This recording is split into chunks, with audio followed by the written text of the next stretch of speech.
Sucre, eterno modelo de virtud y probidad.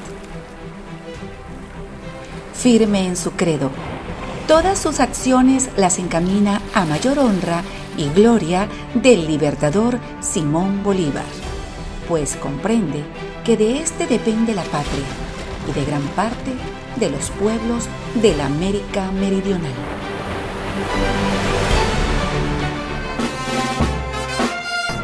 El general José de San Martín ocupó Lima para el año de 1821.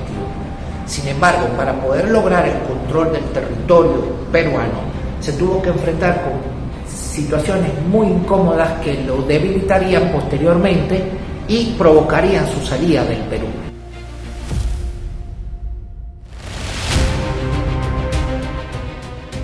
Una de las razones fundamentales por qué el general José de San Martín no pudo controlar el territorio peruano, primero fue por la férrea oposición por parte del virrey La Serna, que se encontraba en una posición ventajosa en la ciudad de Cusco y tenía toda la capacidad, tanto económica como de manejo de las tropas, para poder confrontar la ocupación de Lima. Eso trajo como consecuencia que los gastos financieros se elevaran y eso propició la presión que no pudo mantener José de San Martín por mucho tiempo. Ya para entrar en 1822 la situación era catastrófica, no lo había podido pagar a sus tropas que se encontraban ocupando la ciudad y tenía el apoyo de una flota proporcionada por el gobierno británico para proteger su flanco más débil, que era la salida al mar. Los británicos, en vista de que no habían recibido pago, tomaron por asalto la tesorería en Lima, se llevaron los pocos recursos financieros que le quedaban al general San Martín disponibles y lo abandonaron. Esto provocó una toma de decisión estratégica fundamental. ¿Con quién puedo contar? Una vez que José de San Martín se reúne con su Estado Mayor, evalúan la situación y se ve la imperiosa necesidad de convocar una reunión en Guayaquil, citando para ello a el libertador Simón Bolívar. Hay que tomar en consideración lo siguiente: para el año de 1820 ocurre un golpe de Estado en el Reino de España. Se instala un gobierno liberal y obligan al rey Fernando VII a compartir el poder. Eso trajo como consecuencia que al virrey La Serna se ve debilitado, precisamente porque hay una división ideológica entre las fuerzas militares que él comandaba. El general Olañeta, férreo aristócrata y creyente en la monarquía española, se le subleva al virrey La Serna.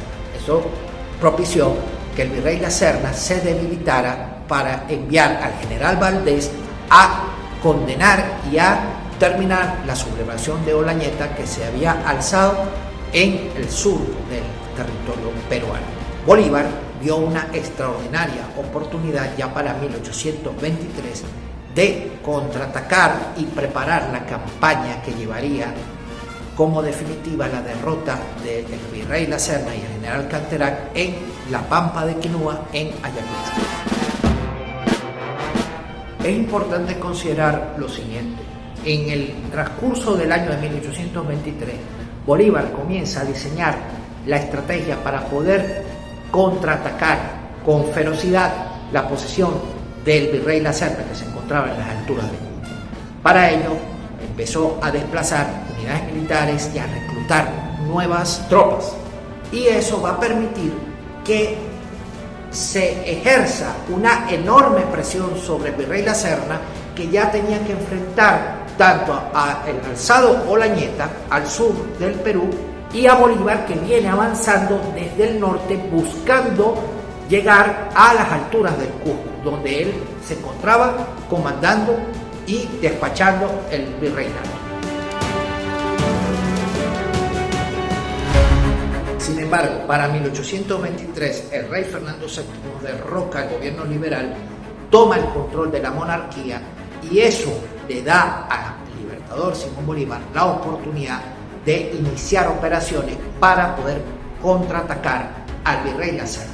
Esto trajo como consecuencia que el virrey La Serna se vio en la necesidad de recuperar la división Valdés y traerla nuevamente al Cusco, mientras tanto Bolívar perseguía a Canterac, quien había formado campamento cerca de la población de Junín. Eso motivó a que se desarrollara una campaña extraordinaria que terminó en un hecho de armas inusual dentro de la historia de la emancipación americana, como fue la batalla de Junín, la cual se luchó con lanza, sable y al lomo de caballería, sin un solo disparo, porque fue producto de una persecución que al final Canterac voltea a sus tropas de caballería y confronta a la caballería de Bolívar, terminando por arrasar a la caballería española.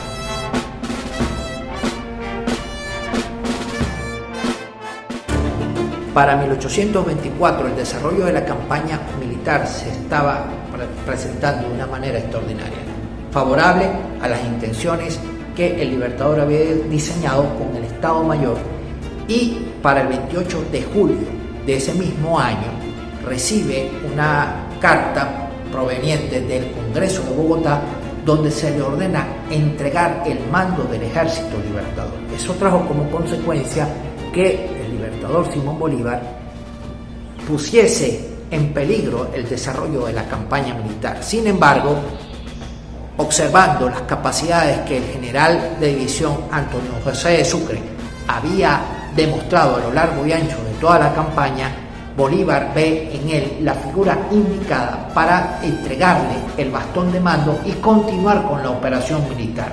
Desde que se funda la República de Colombia, Bolívar siempre acató la decisión de los legisladores, y es por ello que no discutió en ningún momento la entrega de su comando y control en las operaciones militares que se estaban desarrollando para ese momento en el año de 1824. Ordena a Sucre que empezara a iniciar maniobras para evitar una confrontación decisiva, pero siempre buscando la oportunidad de generar el punto de quiebre necesario para poder ya de una manera definitiva y contundente enfrentar las tropas que se encontraban en persecución del Ejército Libertador, que para el momento el virrey La Serna con el general Canterac y todo su Estado Mayor tenían previsto para el contraataque final en contra de las tropas de Bolívar.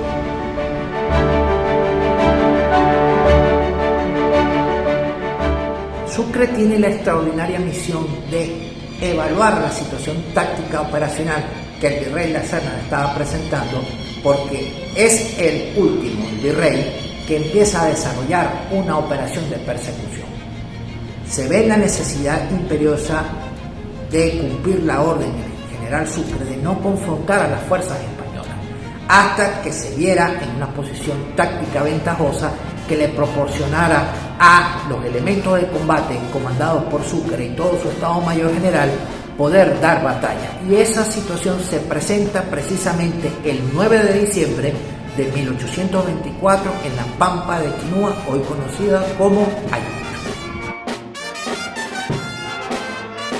El 9 de diciembre de 1824 se produce la última gran batalla por la independencia suramericana. Allí, en la Pampa de Ayacucho, cerca del pueblo de Quinua, se enfrentaría el general Antonio José de Sucre, con 29 años, y el virrey José de la Serna. Las fuerzas de Sucre se componían de 5.780 soldados y la del virrey de 9.310. Por tanto, los realistas tenían la superioridad numérica. Sin embargo, la experiencia de combate la tenía el general Sucre.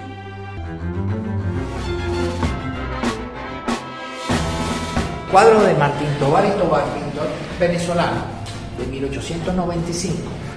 Él deja reflejado para la posteridad el movimiento y la sinergia que la batalla de Ayacucho trajo como consecuencia para la historiografía nacional, para la historiografía internacional y sobre todo para la comprensión de las generaciones futuras. Aquí les voy a explicar más o menos lo siguiente. Vemos acá la explotación y la persecución del ejército realista ya en desbandada en la Pampa de Quinua, una vez que la caballería del general Miller traspasa la vaguada y entra en contacto con el remanente de la división de Monet.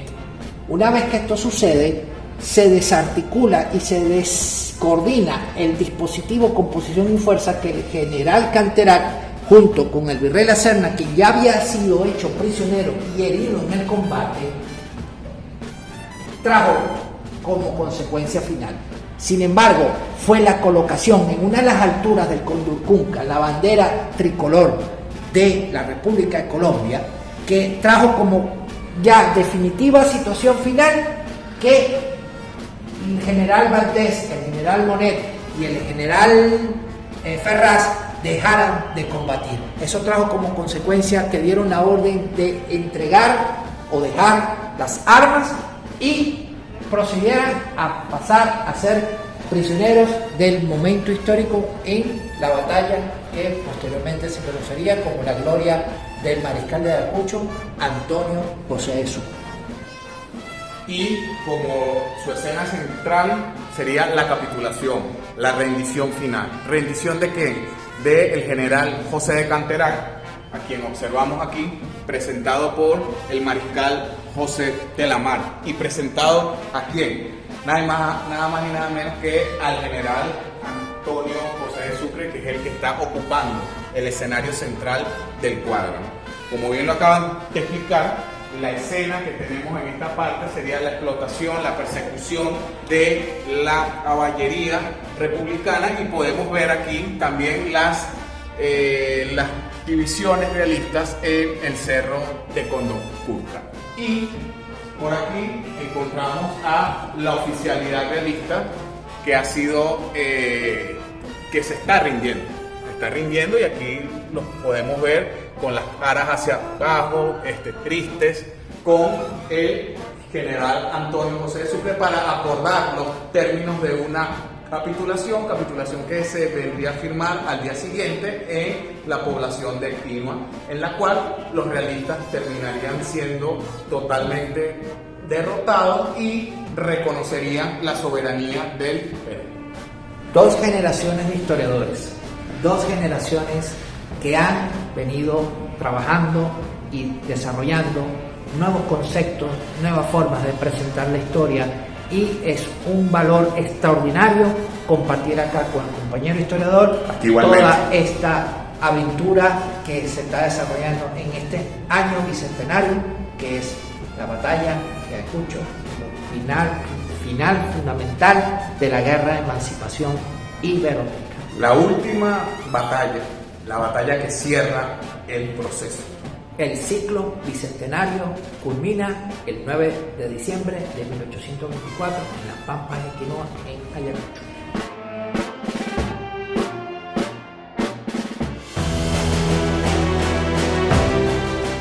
La Pampa de Ayacucho, que en lengua quechua significa rincón de los muertos, se compone aproximadamente de 1 kilómetro de largo y 600 metros de ancho. También cuenta con quebradas o cortaduras, y a su frente se encuentra el cerro Condorcunca, de 4.231 metros sobre el nivel del mar. Fue allí donde el 9 de diciembre de 1824 se dio la última batalla por la libertad de Sudamérica.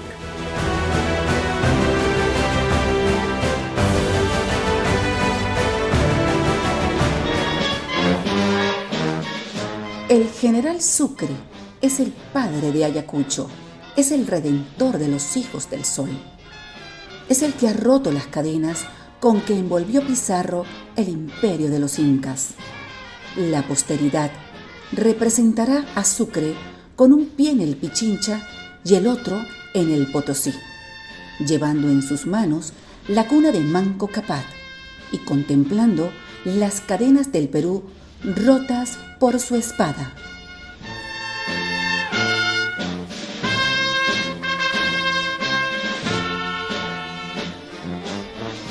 Resumen sucinto de la vida del general Sucre, escrito por el libertador Simón Bolívar en 1825.